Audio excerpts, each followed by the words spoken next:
Naintindihan ko naman yan. Hindi, sabihin mo. So, ang gusto mo, pull off. Pull off o break up? Ikaw. Diretsuhin mo po. Ikaw. So, yun naman yung gagawin.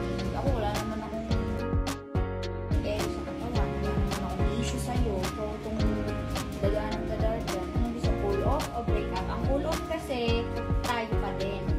Hindi lang tayo mag-usap. Ang break up, wala na talaga. O, anong gusto mo? Ikaw, ano ba sa tingin mo? Anong gusto mo? Gusto mo bang tayo pa din? O ayaw mo tayo na? Ikaw, ano ba masasabi mo rin sa issue ko sa'yo? Hinihintay mo na lang din ba na sabihin ko Hindi, sa'yo? ang petty, ang immature. Hindi naman dating ganyan. Dati naiintindihan mo kung nagtatrabaho ako. Ikaw naman nasa sitwasyon ko, may trabaho ka, alam ko, ikaw lang ang eksena. Hindi ako parang maghabol ng tawag mo. Ako mag-a-adjust kung nagtrabaho ko. Pero kung issue pala sa'yo yun, I'm sorry. Pero kasi, yun na yung new normal. Kung nagkaroon ulit tayo ng show, nang hindi tayo magkasama, maglalakon talaga, kasi normal na yun eh. Ganun at ganun ang mangyayari. Hindi tayo magkakausap talaga kung yun ang gusto mo.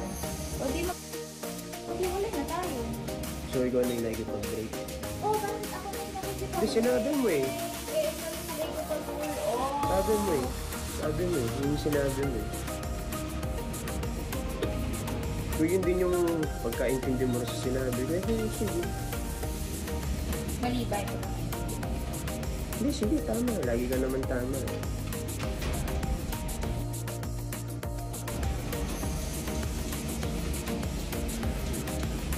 Sabi ko eh, hihintayin mo lang sabihin ko ito para... Hindi na hinihintay. Alam mo kung hinihintay ko? Ano? Tumulong mo. Ang tagal! Ang tagal! Galit ako! Sige nga, kung hindi nga to prank, patayin mo nga yung record na yun. Ay, hindi ko pala Para wala kang force. Tsaka ano yun? Ano yung camera ko? Yung angulo talaga sa income.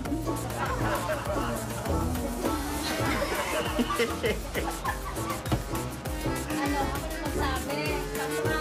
Prank.